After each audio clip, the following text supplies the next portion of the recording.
中国药店的好日子彻底到头了。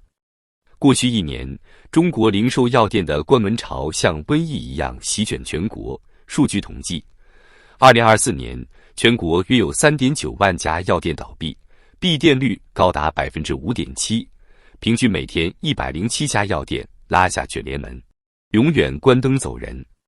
更恐怖的是，行业预测2025年关店数量可能飙升至5万至10万家，这是什么概念？相当于全国药店总数66万家的 15%， 直接人间蒸发。曾经遍地开花的药店，如今却成了死亡名单上的常客。这场大逃杀到底是谁导演的悲剧？先来看看数据的血淋淋真相。2024年全国药店的总数已经从巅峰时期的70万家跌至66万家，而这仅仅是开始。2025年如果真有10万家药店关门，那就意味着每天将有274家药店倒下，几乎每5分钟就有一家药店老板含泪锁门。更别提这背后牵连的就业危机了。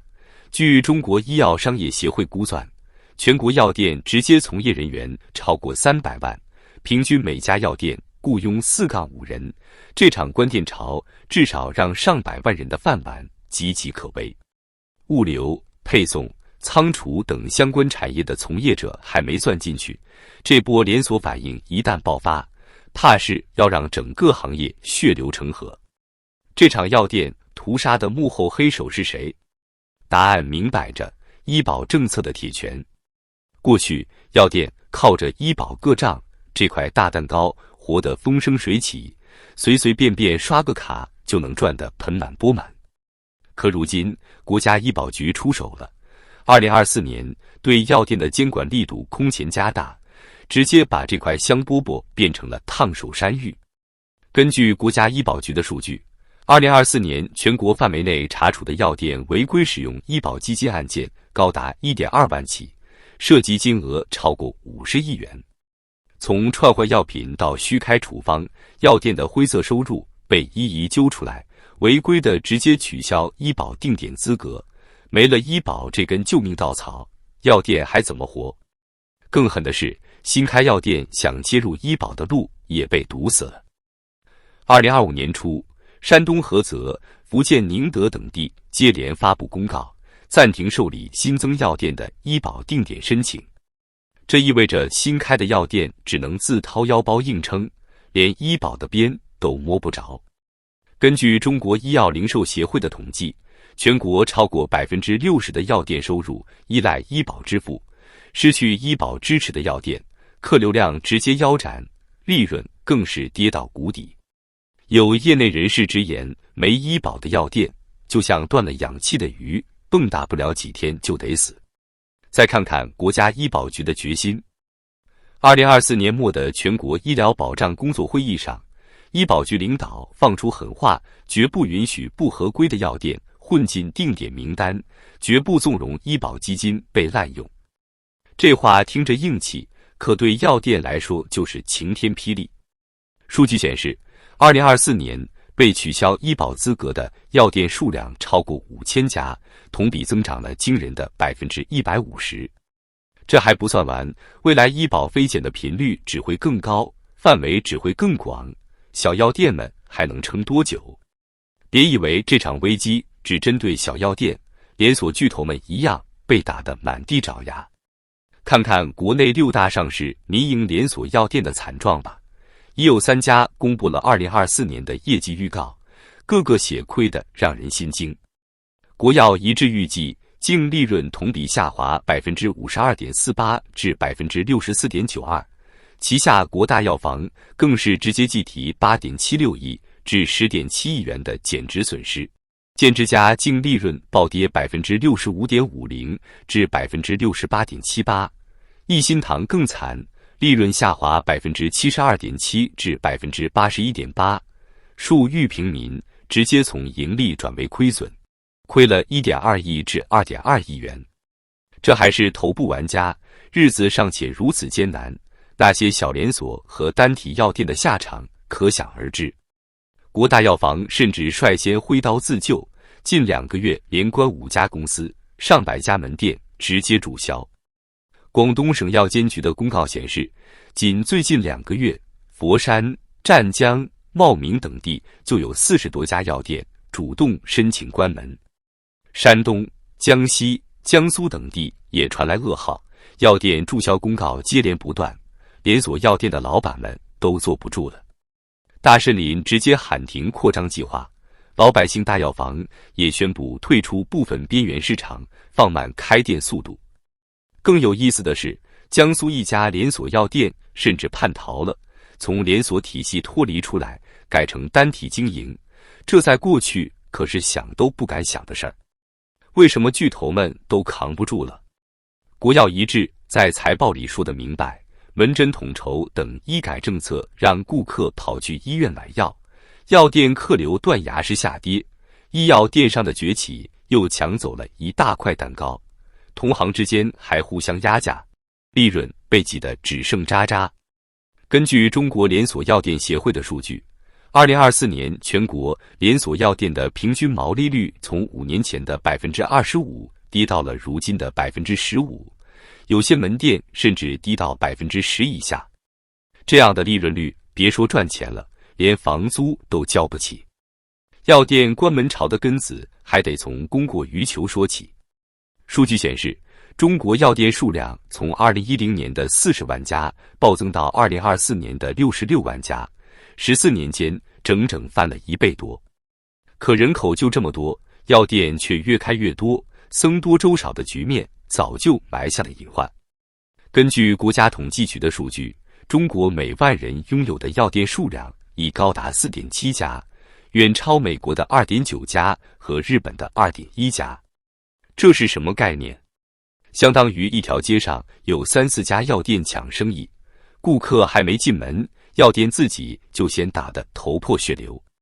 更要命的是，医药电商像饿狼一样扑了上来。2024年，京东健康和阿里健康的医药电商销售额同比增长了 35%， 总规模突破了800亿元。便宜到离谱的价格直接把线下药店逼到了墙角。比如一盒常见的降压药，药店卖30元，电商只要20元，谁还去药店买？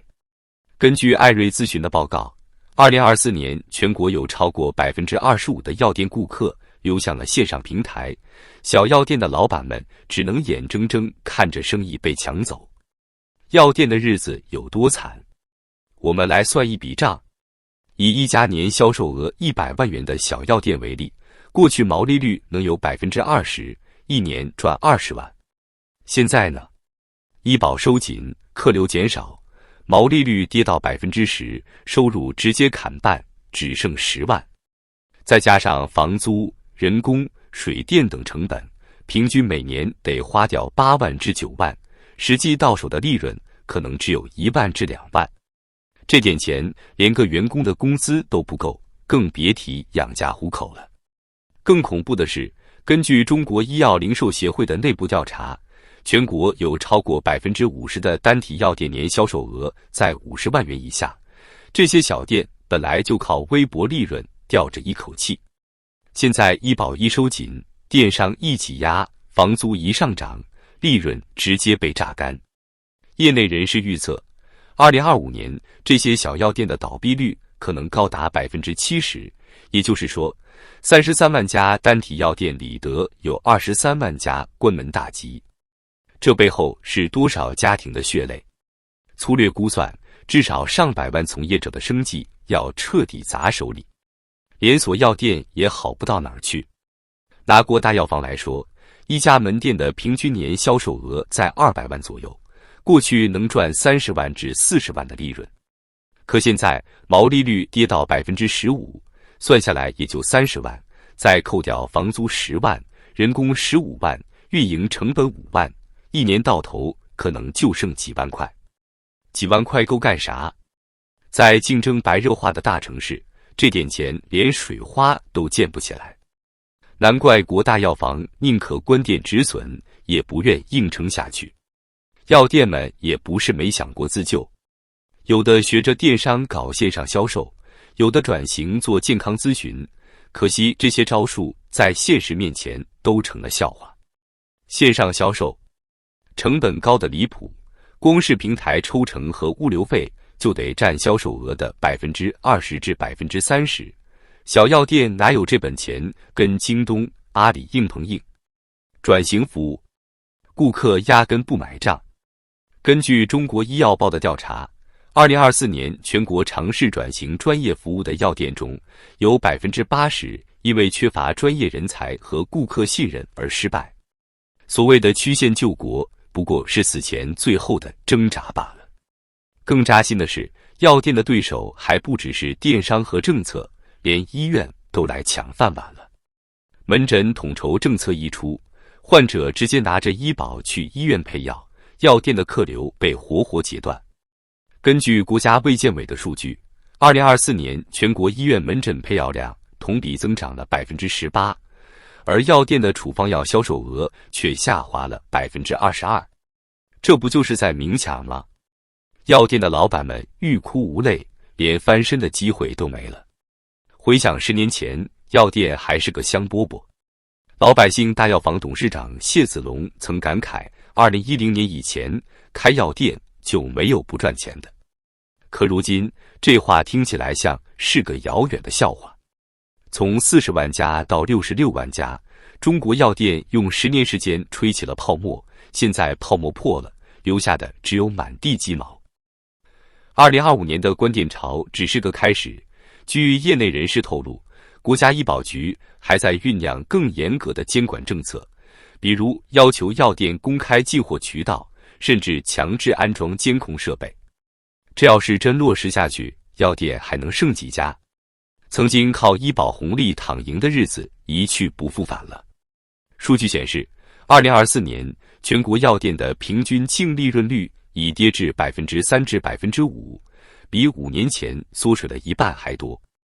未来能活下来的，恐怕只有那些资本雄厚、数字化转型成功的巨头。小药店、单体店，等着被这场大洗牌彻底吞噬吧。这不是危言耸听，而是摆在眼前的残酷现实。